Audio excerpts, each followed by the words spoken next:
Okay, folks, good morning. We are going to have our quiz today in about an hour towards the end of the class. This is quiz number 5.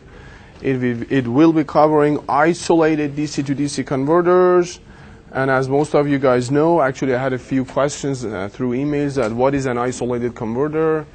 Isolated converters are topologies in which there's a transformer used. For instance, the flyback topology, the forward topology, the push-pull, the half-bridge, the full-bridge topologies. These are all named isolated converters. All right.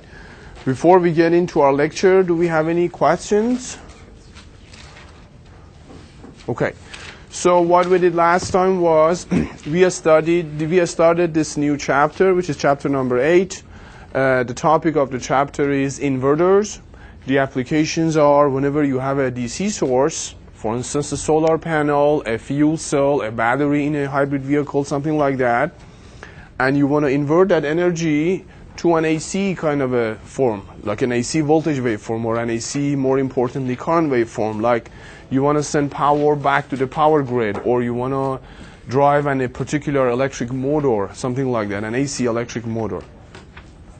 So these are the times that you will need an inverter. Also in the DC to DC chapter, we also saw that, especially in isolated converters, because there is a transformer involved, in order to transfer some sort of a signal from the primary side to the secondary side of a transformer, that signal has to be AC. That means the average value of that signal has to be 0.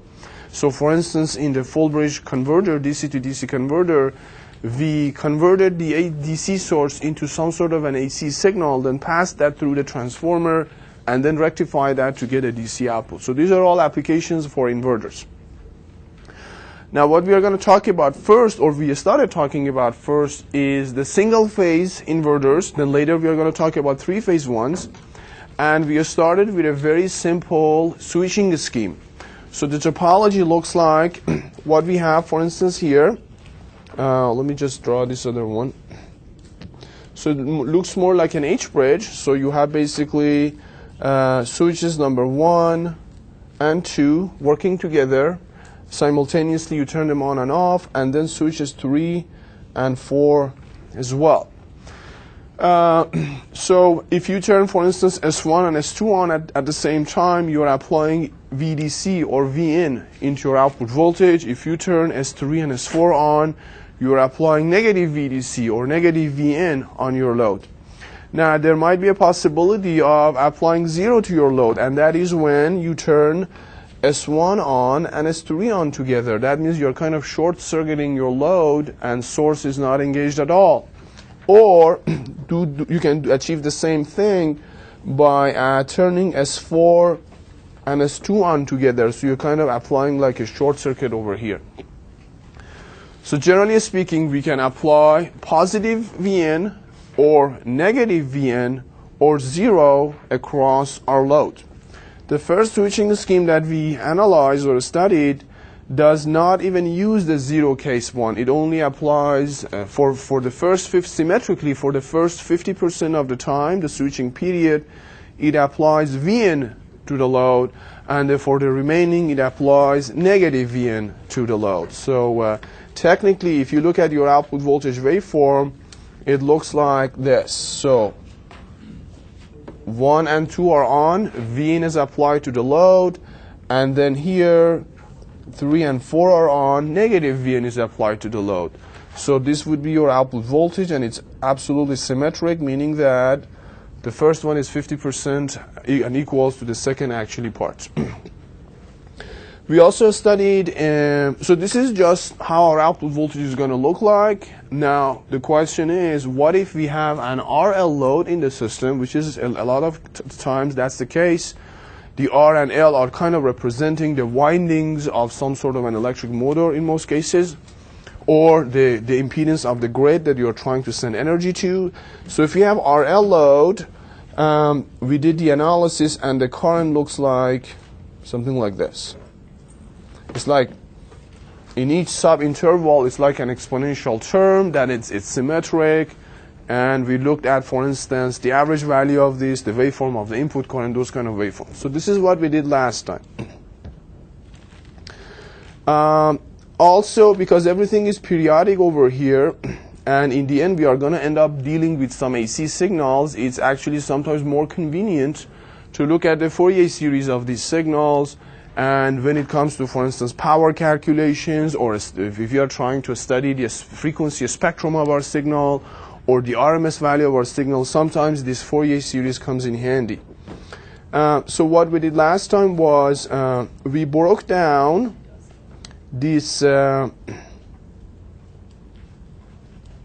this output voltage that we have, which is Vn for 50% of the time, then negative Vn for the other 50% of the time. It's a periodic signal, and we can actually write a Fourier series expansion for it, which turns out to be something like this over here. So we have a bunch of harmonics. The amplitude of each harmonic is, the nth harmonic is 4 times Vn over n pi times sine of n omega t. And then what we did was we applied each individual one of these harmonics to our load, find the corresponding answer for the current, and then added up all of the answers together to form the output current. And we also had a numerical example for that. Now what I'm going to start today with is I have a Mathcad file doing the exact same thing. I just wanted to show you how it goes. And this Mathcad file is already on Blackboard, so if you're interested you can take a look. So here we have an input voltage of 100 volts DC source. The inductor is 25 millihenries, and please note that when it comes to these low frequency applications of, for instance, 60 hertz, the inductors are relatively large. The load resistance is 10 ohms, frequency is 60 hertz, and omega, which is the radians per second version of the frequency, is 2 pi times 60. T is the switching period, which is 1 over f, and K over here is actually counting the number of harmonics that we are doing. As it turns out, we only have even harmonics, like the first harmonic and the third harmonic. I'm sorry, the odd harmonics. The first one, the third one, the fifth one. And it's, at least from my knowledge of Mathcad, it's not really easy to introduce a number that only captures 1 and 3 and 5 and these kind of things in Mathcad. So I have to introduce this K and then manipulate that with 2K plus 1. So K is a number, an integer, runs from 1 to 100, for instance, 1, 2, 3, 4. And then N, which is the order of my harmonic, which is an odd number, is actually 2K minus 1. So this 2K minus 1 that you see over here is actually our N in our class notes. So I can see the order of the harmonic that I'm looking at is 4Vn over N times pi. And N is replaced with 2K minus 1. So here is our frequency spectrum. You can see you have a non-zero harmonic at the fundamental, basically n equals to 1 over here. Then at n equals to 3 we have a term, then at n equals to 5 and 7 and 9 and so on and so forth. And as the order of the harmonic grows, the amplitude of the harmonic actually shrinks. So you can see the largest harmonic is, in terms of amplitude, is actually our fundamental harmonic, which is a good thing. However, a bad thing that is not our actually focal point here, but later on we are going to actually come back to this, is if we consider this fundamental harmonic to be our desired harmonic, the undesired harmonic, the first undesired harmonic, which is the third harmonic, appears immediately after our desired harmonic. So if you want to filter this out, this filter should have a very, very steep attenuation curve over here. So that's actually a major problem with these switching schemes, that your desired and undesired harmonics are very close to each other. Closeness, I mean this distance is only twice the frequency of your switching, okay? So first thing that we do is, okay, is this equation correct? Is this correctly giving me the order of the harmonics, the magnitude of the harmonics? So what I've done over here is I'm adding them up all together and see if I get to the desired output voltage that I was trying to construct. And yes, it does. As you can see, it's a square-shaped signal. It's our output voltage waveform. It's symmetric. And originally, at the beginning, it's 100 volts, which is my input voltage. Then for the second half of the period, it's negative 100 volts, which is negative Vn. So far I'm doing okay. And as you can see, because I'm only considering the the first 20 harmonics, it's not exactly a square-shaped signal. It's a little bit different than that. Then we also looked at the harmonics of the current. So each particular harmonic for the current is the magnitude of the associated voltage harmonic divided by the magnitude of the impedance evaluated at that particular harmonic. So our impedance is a load, is a resistor placed in series with an inductor. So remember, the impedance of an inductor is J, L, omega, and the magnitude of that is just L omega squared, and N is also appearing here because that's the order of harmonic that you're analyzing. And then R squared, you add them together and take the square root of the whole thing. So this thing that I have down here is basically the amount or the magnitude of my impedance evaluated at that particular frequency. So if you look at your current terms, they look like this. Again, you can see your current has a first harmonic, which is what we want to see, and then a third harmonic, which we don't want to see, but it's there, we can't really get rid of it, and the fifth harmonic, and so on and so forth. But as you can see, our R and L, which is our load, is acting a little bit like a low-pass filter, and you can see, for instance, here, our ninth harmonic is almost negligible, versus the ninth harmonic in the voltage was not very negligible. As you can see, actually, we are doing a better job in terms of damping down the higher order harmonics. You can see here the ninth harmonic is a little bit larger than in the voltage. It is a little bit larger than the current. So actually we are doing a good job in terms of filtering things down. Now, and also each one of these harmonics appear at a particular angle, okay? And that angle is the inverse tangent of basically N, which is the order of harmonic, times L times omega over R, which is actually the angle of your impedance, basically, assuming that your impedance is like a phasor or a vector or something like that. You don't really need theta if you just, for instance, if you are interested in the RMS value of your current, because theta does not actually get involved. If you, for instance, are interested in the RMS value of this current, all you need just peak values, then find the RMS value of each harmonic, then do those equations to find the RMS value of the total current. But here I'm trying to reconstruct the signal to see what it looks like. That's why I'm actually interested in theta. And in the end, I'm actually reconstructing the signal, particular amplitude at the particular frequency, and that particular frequency is here, and the phase angle at that particular frequency. So if you add them up all together, this is actually your current waveform that we have seen before through our analytical approach. You can see you get an exponential term rising up, then another exponential term kind of going down, and everything is symmetric. And for instance, if you are interested in finding the output power, you can find the RMS value of this current, which pretty much I'm doing over here, then multiply that by R, which is your load. And remember, your inductor is not consuming any power. So when it comes to output power, all you have to focus on is the resistor and the current of the resistor, which is the output current anyway. And in this particular case, my output power is about 441 watts. You can play around with this. For instance, you can see what happens if my inductor is too large or my inductor is too small. What happens? Let's do that, for instance.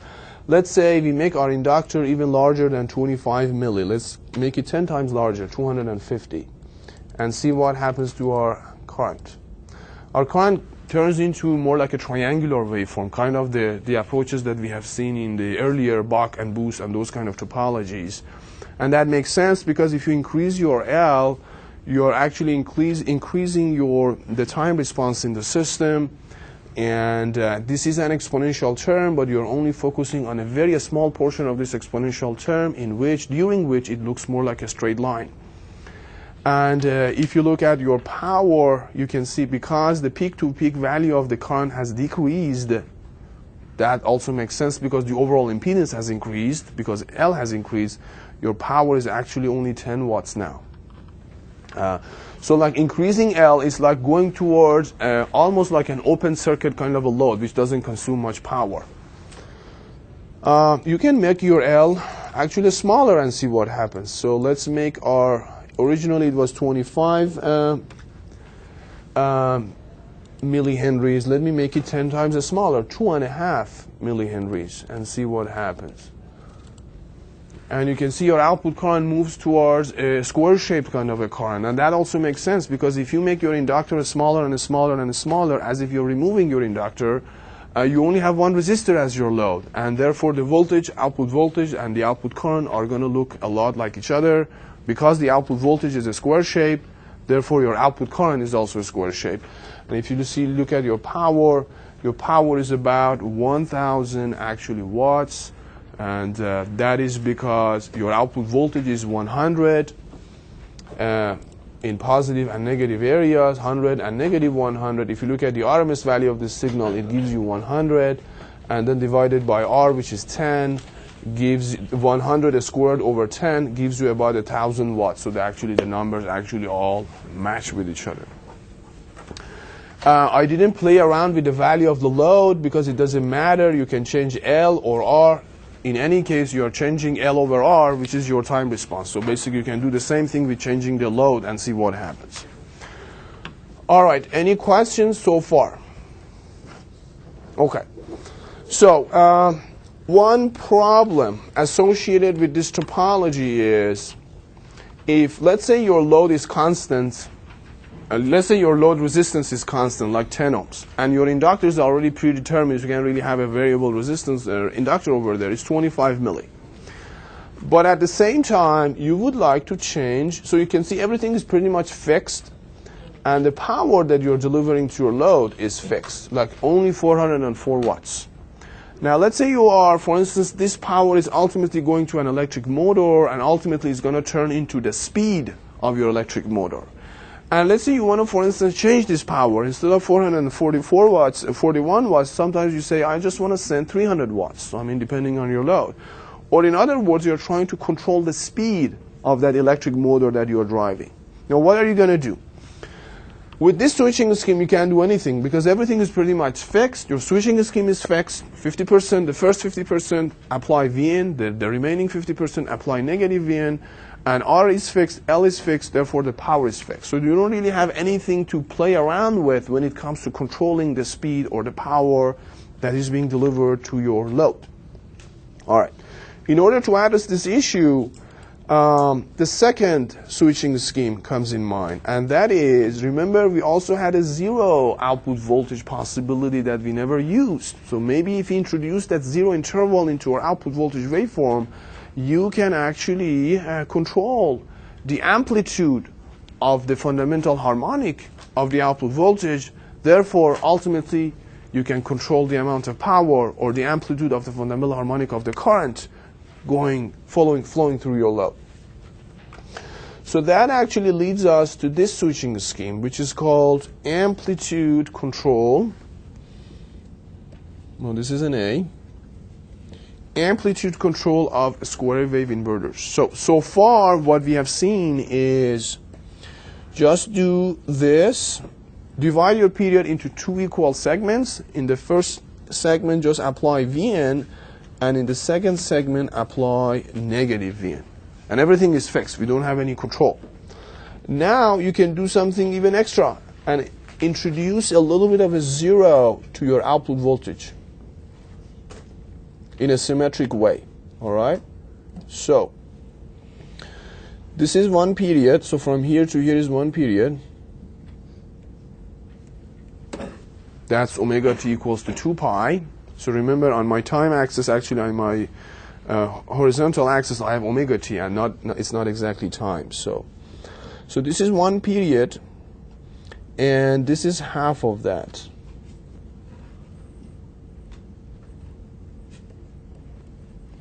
And during that half, I'm applying a little bit of a zero at the beginning and a little bit of zero at the end, and I kind of do the same thing for the second half, but in the second half, I apply a negative output voltage to my load. So I can easily construct a waveform like this for my output voltage, to which, if you compare it with the previous waveform that we were generating, there is a little bit of a zero added to it. As it turns out, adding this zero can actually control the fundamental harmonic of the output voltage. So your switching scheme is different. If you are, for instance, between, and by the way, this angle is marked with actually alpha, so we can determine or predetermine the value of alpha, how much alpha should be. So if you are between 0 and alpha, if omega t is between 0 and alpha, you use mode, for instance, I don't know what we label that mode, like mode 4, S2 and S4 are on and the output voltage is 0. Then between alpha and pi minus alpha, which is this time interval, you do what you did before, like turn S1 and S3 on and apply Vn onto your load. Again, during this time interval, apply nothing or 0 to your load, and that is, for instance, by turning S1 and S3 on or S2 and S4 on, something like that. And over here, similar to before, from pi plus alpha all the way down to 2 pi minus alpha, you turn, for instance, S3 and S4 on, so you're applying negative V into your load. So you can easily actually construct a waveform like this. So as you can see now, instead of having only 2 levels, before we only had a positive level and a negative level. So our output voltage was only at 2 levels. Now our output voltage is at 3 levels. Sometimes it's 0, sometimes it's Vn, sometimes it's negative Vn, something like that. All right, so if you do so, you can see our output voltage is a little bit different. And if you look at the Fourier series of this signal, you get something like this. So Vn is the amplitude of the nth harmonic in the output voltage waveform. And before we had 4Vn over n pi, if those 0 intervals were not introduced. Now there is a cosine of n alpha also appearing there because of this alpha thing that we have introduced in the system. Before alpha was 0 basically. So, and obviously if you want to reconstruct your output voltage, and remember n again is an odd value because of the symmetry in our output voltage waveform. And if you want to reconstruct this, you just multiply all of this amplitude by the associated sine signal at the particular frequency. So now you can see if you, for instance, focus on the fundamental harmonic in the output voltage, like V1, which is 4 times Vn over pi times cosine of alpha, by adjusting the value of alpha, you can actually control the amplitude of V1, or the value of V1, which is the amplitude of the fundamental harmonic. And I have a numerical, also a Mathcad example for that. So let's actually switch back to this Mathcad file. All right. Now I'm introducing an alpha of, for instance, 40 degrees. Okay, that means from 0 to 40 degrees, my output voltage is 0. Then from 40 to 180 minus 40, my output voltage is Vn, and so on and so forth. So now you can see, because of this different waveform in the output voltage, there is also a cosine of n alpha multiplied by the original term that we had, which was 4Vn over n pi, which is the amplitude of the nth harmonic in the output voltage. And now you can see the spectrum of your output voltage looks like this. So this is our fundamental harmonic, then the third harmonic is there, the fifth harmonic, and seventh and ninth. Actually, as it turns out, you can use this alpha sometimes as an extra degree of freedom to eliminate one of these harmonics. Like as you can see over here, alpha is 40 degrees. And if you choose alpha equal or close to 40 degrees, you can see your seventh harmonic is very, very small. There's an equation involved. You can actually set a preset a particular value for alpha to eliminate, for instance, your third harmonic or something like that. But we are not doing that here. So now I'm again reconstructing my output voltage waveform to make sure I have not made any mistakes. And no, I haven't. As you can see, this is the kind of pattern I was expecting. Sometimes I'm at 100, which is Vn, then negative Vn, and then 0. And everything is symmetric. Now let's take a look at our current components. So again, we do the same thing. We take at the particular harmonic that we are interested in, we take the amplitude of the voltage, then divide that by the value of the impedance, the amplitude of the magnitude of the impedance evaluated at that particular frequency. So this is going to be the frequency spectrum of the output current. Again, we have a large fundamental harmonic, and then the third and the fifth, and so on and so forth. And remember, the same theta appears here, which is the inverse tangent of n L omega over r. And once you reconstruct these terms together, you can see that your output current looks like this. So it's not the exact purely exponential term that we expected. Actually, it is. From here to here is following an exponential term. Then from here to here is following a different exponential term. Then another exponential term, and then another. So there's 4 exponential terms describing this output voltage because we have 4 different levels in one period. And now if you look at your output power, like your output power is 255 watts. So in case you want to change your output power, all you have to do, assuming that your R and L are already fixed and constant and your input voltage 100 volts is constant, all you have to do is just change alpha. So if I reduce alpha, I would expect that my output power to increase, actually get close to this 444 watts that I had before. So see what happens. Now I'm reducing alpha, so I'm expecting this 250 watt to grow. And it's getting close to that 441 watts. And on the other side, if I grow alpha like beyond 40 degrees, let's say, where is that? Did I lose it? Okay, 40 degrees, let's increase it to 60. So now, if it were 40, my output power would be 225. Now, let's say it's probably going to be smaller than that. It's only 100 and almost 20 watts. So by changing alpha, you can control basically the amount of current that you're sending to your load, or in other words, you're controlling the amount of power that you're sending to your load. So this is actually your control variable over here. All right, any questions? So this was all about, these switching schemes are called square wave switching schemes. And the reason that is if you look at your output voltage, it looks more like a square wave, a staircase kind of a thing. You can see you can identify the period, which is over here, the end of the period. And during that period, there's not a lot of transitions, like there is only VDC or negative VDC, or in this case, 0 VDC, 0 negative VDC, 0, something like that. It's very easy to identify the period. And the same pattern repeats. Now, what the good thing about these switching schemes are, first of all, they're very simple. It's easy to program a DSP, or a digital signal processor, to create these gating signals for us. The other thing is, if you look at the number of turns, the number of times that you're turning one particular switch on and off, it is not much. Like in each period, you're, for instance, turning switch number 1 on and off only a few times, maybe once, maybe twice, maybe 3 times. Like in this particular case, let's go back to the original case. It's easier to make that point over there. This is the original case that we did not even have any alpha. In order to generate this, I had to turn S1 and S3 on, and then turn them off here, then S2 and S4 on. So if you look at one period, there's only one time that we command our S1 to turn on and off. So you can see the switching frequency is very low, and it's actually almost the same as, and in most cases it is the same as, our switching period. So if our switching period, our fundamental period. So if our fundamental period is like 60 hertz, our switching frequency is also 60 hertz. So that's a good thing in a sense that we don't have a lot of switching losses in the system. All right, so these are the good things about these switching schemes.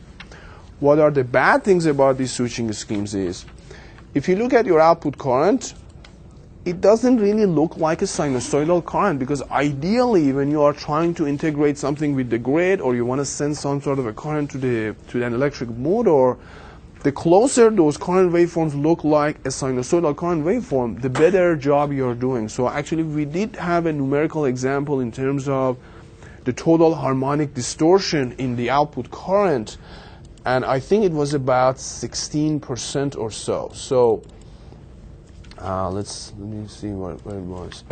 So after we did that Fourier analysis, yeah, there was last time we did a total harmonic analysis for the output current, and you can see that there is a lot of undesired harmonic content in our output current. So this is the bad thing about this topology, and if we decide to eliminate this undesired harmonics, the desired frequency and the undesired frequency are very close to each other. In other words, we have to design a low-pass filter that would allow the fundamental harmonic to pass through it without any change, but at the same time drastically attenuates the third harmonic. And you can see these frequencies are very close to each other. Therefore, this filter should be a very high order filter, and this is already a low frequency application, so the values of L and C that you have to use in that low pass filter, they are going to be very, very large. So this is the major problem associated with these square-shaped switching schemes. Now what we are going to do now, we're going to move to a fancier switching scheme which is trying to address these problems. And that is called PWM switching schemes, okay? So if you consider inverters in terms of their switching scheme, the very simplest, easiest one is the square wave one, which we already analyzed, 2 cases for that, with or without amplitude modulation or amplitude control. And the second one that we are going to analyze now is called the pulse width modulation or PWM modulation. You have heard the term PWM before when it came to closing the loop in a DC to DC converter. All right. What are the advantages of PWM? As it turns out, what's good about the PWM schemes is your fundamental harmonic that you would like to see and the undesired terms are very far from each other. So it's very easy to design a filter, and the filter is going to be a very small filter. So the size of the filter is going to be small, reduced. But the problem here is you're turning the switches on and off more frequently. Like if you are trying to generate a 60 hertz kind of a current signal in your output, your frequency, your switching frequency could be, for instance, 1 kilohertz or maybe even 10 kilohertz, much, much higher than 60 hertz. So one problem that you could associate here is you're turning your switches on and off more frequently, therefore the switching losses are higher. And obviously, as we are going to see, the control circuitry is a little bit more complicated. All right. So let's talk about this. So as you can see, we have not changed our power stage. Our topology is still the same. It is still a single phase H bridge with 4 switches of S1 and S2 that they are usually complementing, together, turn on and off, and then S3 and S4. So as you can see, our power stage has not changed. The only thing that is changing is our switching control, switching scheme basically. All right, what is the switching scheme that we are talking about? So let's see where it is. I think I copied a bunch of waveforms here, but okay, let me borrow them from here.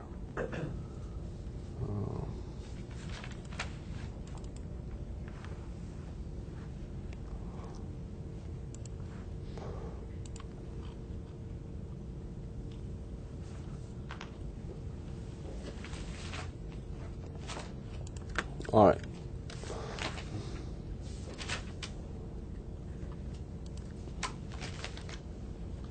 All right. So this is our switching scheme now. All right. Okay. So what is going on here?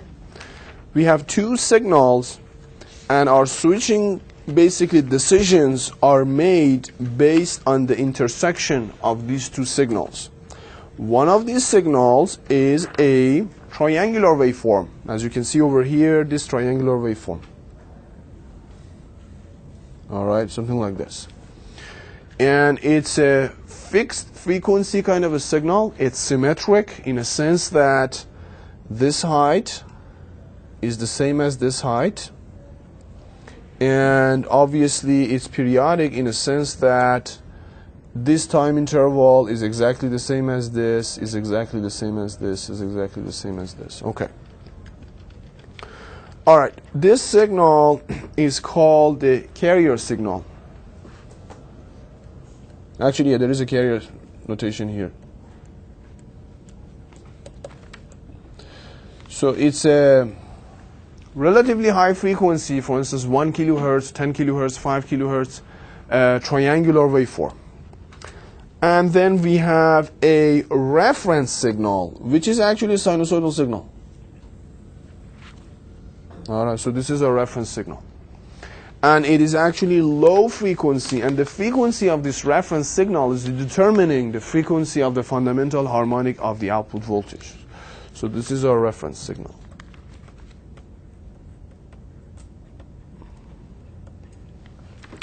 Now, when you want to refer to these signals, the carrier signal, because it's a triangular signal, we call it V triangular. And this would be V sine. All right, something like that. Okay. So how do we do things? One way of that, and there are many ways of doing this. There are many PWM switching schemes. One of them, which is called the bipolar switching scheme,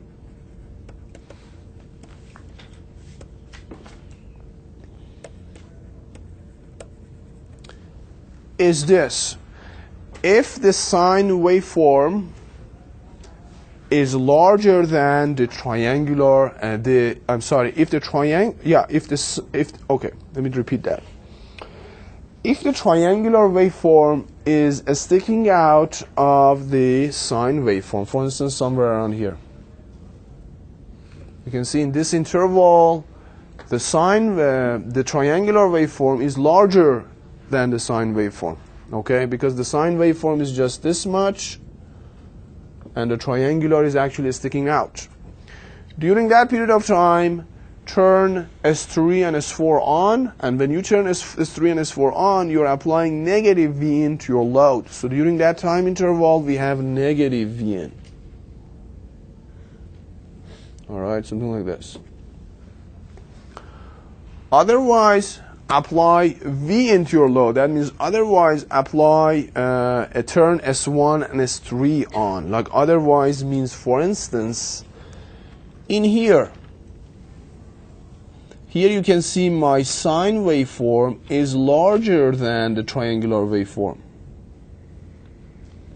And when that happens, I only apply V into the load. All right? That's it. So very, very simple control logic. And again, there is a little bit of a time, like this little time interval, that this triangular thing is kind of sticking out, and that means applying a negative Vn. Similar to like somewhere around here. The triangular waveform is sticking out, so apply a negative Vn. If the sine waveform is larger, apply Vn. Now, things may get reversed when you get to the negative portion of your sine or reference signal. In that case, you're actually sometimes doing the opposite thing, okay? So I have the logic actually written here. Let me actually, I don't know, I can write it down here too. If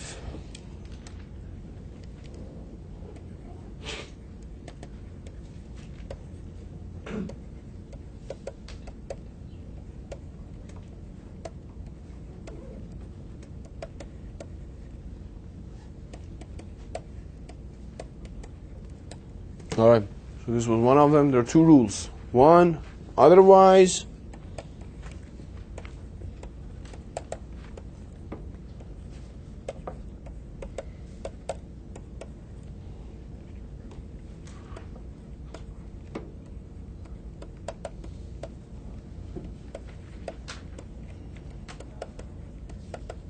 okay, something like that. All right. So if you follow this rule, you can see that your output voltage is going to look like this. You know, like it's positive, then a little bit negative, then a little bit more positive, a little less negative. Then when you get to the negative areas, it's spending more time on the negative part than the positive part. When your reference signal is, the sinusoidal signal is positive, you are spending more time on the positive part than the negative part. You can see your output voltage does not look like a sinusoidal signal, but as it turns out, it has a very large harmonic that is an AC harmonic. So again, this is a periodic waveform. If I do the Fourier series of that, I will find a fundamental harmonic over here. So I would call this, I don't know, V out first harmonic or something like that. So the output voltage does not look like a sinusoidal signal, but because it's a periodic signal, you can explain it in a Fourier series, and as it turns out, the fundamental harmonic turns out to be the largest harmonic. And the good thing about this is the undesired harmonics are all the way to very, very, very high frequencies. Now, before we get there, let me introduce another switching scheme which also gives you the same results, which is called the bipolar PWM. So this was, the unipolar. This is called bipolar in a sense that if you just focus on the time interval during which, for instance, your reference signal is positive. Your reference is always positive here, so this sine waveform is always positive in here. But you can see your output voltage could be positive and negative at the same time. So that's why it's called bipolar. That means at any portion of the signal, if you look at your output voltage, you can see that sometimes it's positive and sometimes it's negative, and then positive and then negative. So it's bipolar. It's just jumping from one level to the other. The next switching scheme, which is very close to this, a little bit of a different logic, is called the unipolar switching scheme. So let me have a figure here.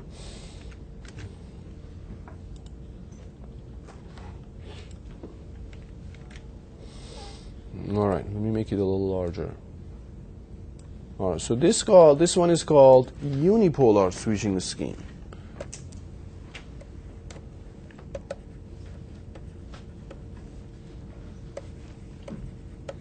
Okay, unipolar PWM. Okay, what is the logic here? Here, not only we have our reference signal, which was this sine waveform,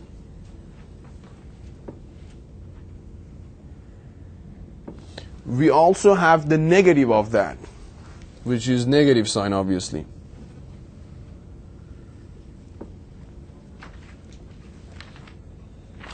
And now we are making our switch turning on and off decisions based on a logic that I'm going to explain now.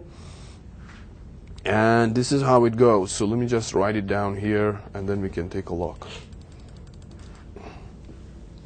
So this is for unipolar.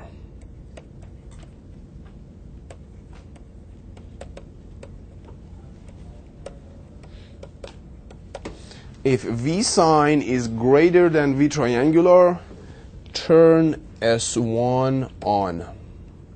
Okay? So this is for only S1, we make a decision based on the comparison between V sine and V triangular. Now, otherwise,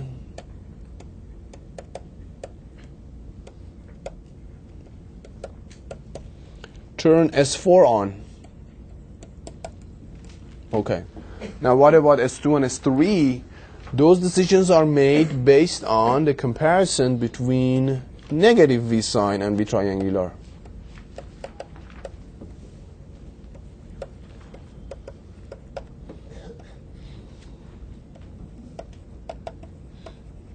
And this is the logic.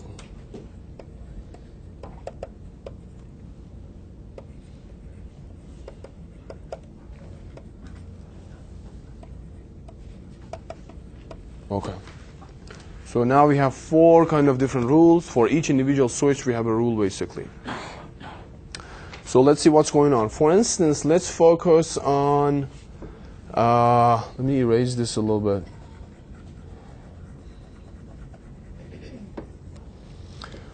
For instance, let's focus on this time interval. Okay. So I just highlighted the V sine with the blue color, and V sine is greater than V triangular. So we are kind of triggering this rule, and we are turning S1 on. And all right, maybe I shouldn't focus. Okay, let me focus on a narrower window. Let me focus on just this little time interval.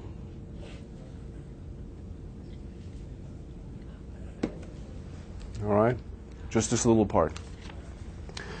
As you can see, this is my V sine, and it is greater than the triangular waveform because the triangular waveform is only down here. So V sign is greater than V triangular. So this first rule is kind of triggered. So obviously the second rule is not triggered because that's the opposite of this. Now the bottom two rules, we have to compare negative V sign and V triangular. And again, if you look at negative V sign, which is this guy over here, again, it is larger than V triangular. So S1 and S3 are turned on over here. So if you look at your particular topology, if S1 and S3 are on, the output voltage is 0. Oh, where is the topology? Okay. S1 and S3 are on, so the output voltage should be 0. So let's take a look at the output voltage, and actually it is 0.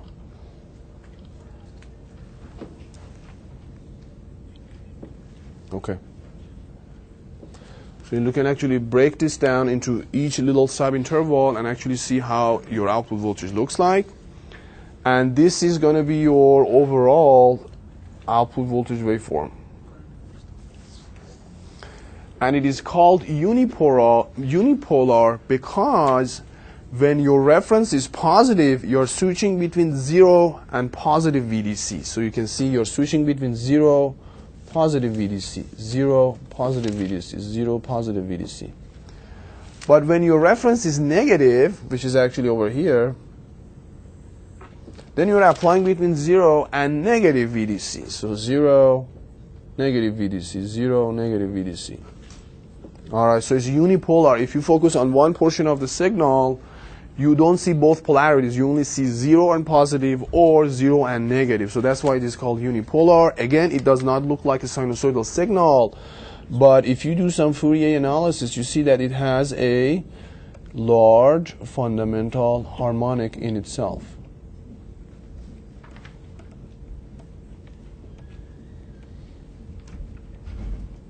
So this is my output voltage, just focusing on the first harmonic in it. All right, any questions so far? Yes? Which one's a better scheme? Oh, there is no better or worse. They are just different schemes, and these are the earliest schemes that were invented probably back in the 70s, and ever since then there are even 100 more schemes out there. Just a little bit of a tweak to them. I can't really say one is better than the other. Honestly, I don't know. I think each one has advantages and disadvantages. You can't really tell one is better than the other one for a particular reason. I just don't know. The frequency spectrum, we are going to analyze them. The frequency spectrum of the output current or output voltage is going to be definitely different. So from that perspective, you can see one of them might be a little bit better than the other.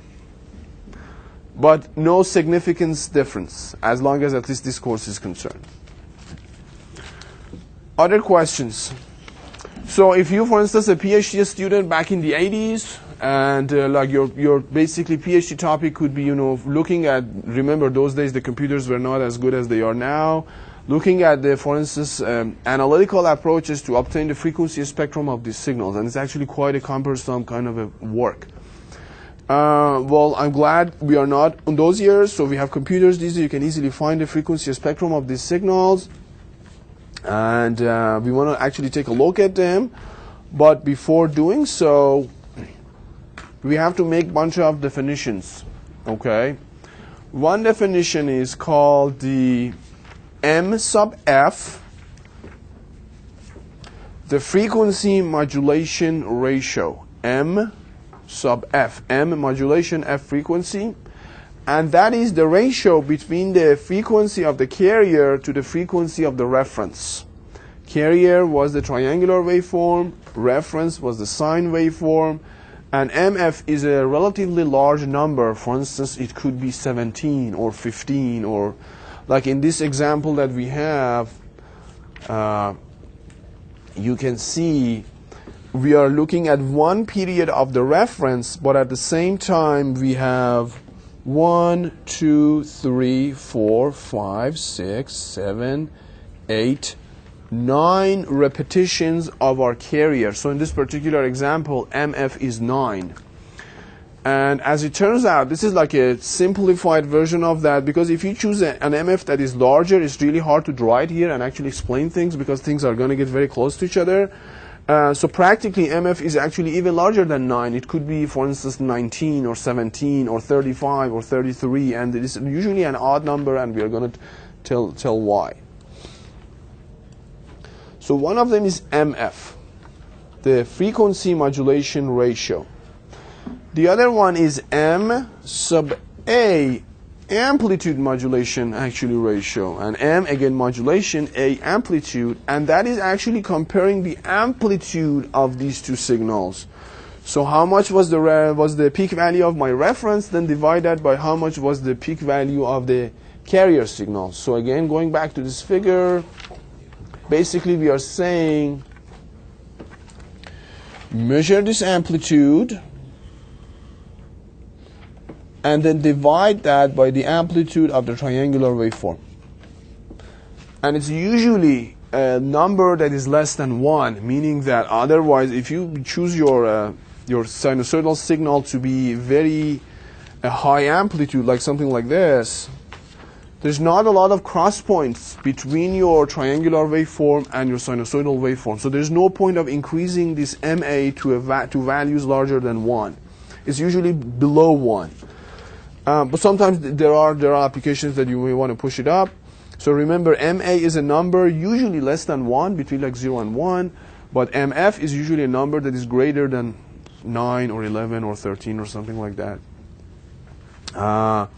One other thing that you have to remember is all these things, like let's say if you want to implement this system, you can buy a digital signal processor, a DSP, most of the times manufactured by Texas Instrument. And some of these DSPs have PWM channels, like DSPs have up to 9 or 11 or 16 PWM channels. That means you don't really have to worry about generating this triangular waveform, generating this sinusoidal waveform. It's all some of the features of these DSPs you can just build. You can just program them and they are going to spit everything out for you. You don't really have to worry about the physical realization of the system. But what you have to always keep in mind is most of the time, like 99.9% of the times, this amplitude is constant. We don't mess around with the amplitude of our triangular waveform. Instead, the amplitude of our sinusoidal waveform is a variable kind of a thing. So just keep that in mind. So if you look at MA, which was the amplitude modulation ratio or index, this is constant, and this is variable. And we are going to see later why this is variable, and that's actually by varying this reference you can actually generate output signals with variable amplitudes. All right. So, and then we have a graph over here, and this graph explains only one thing. Okay, let me just replot this over here.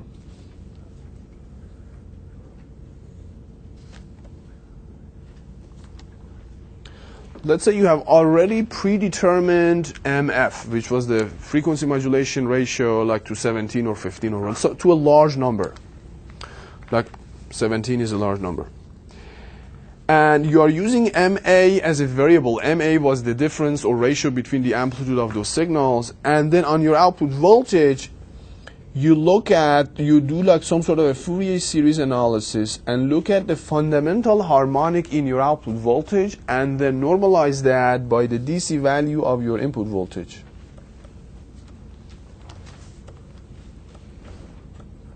All right. What kind of curve you are going to get? If MA is less than 1, that means the sinusoidal signal in terms of amplitude is smaller than the triangular signal. You almost get a straight line. Meaning that if you increase MA, the amplitude of the harmonic, fundamental harmonic, is going to increase. If you keep increasing MA, meaning that keep increasing the amplitude of your sinusoidal signal, the reference signal, this is going to get saturated at some point. And that saturation point usually happens around 3.25. And beyond that, it gets a flat line, because over here you kind of have reached to the point that there is no intersections between your triangular waveform and sinusoidal signal, so you're kind of switched back to this square wave kind of a modulation scheme again. So the square wave modulation scheme that we analyzed earlier is like a special case for a PWM signal if your amplitude modulation ratio is very, very large. This region is called overmodulation.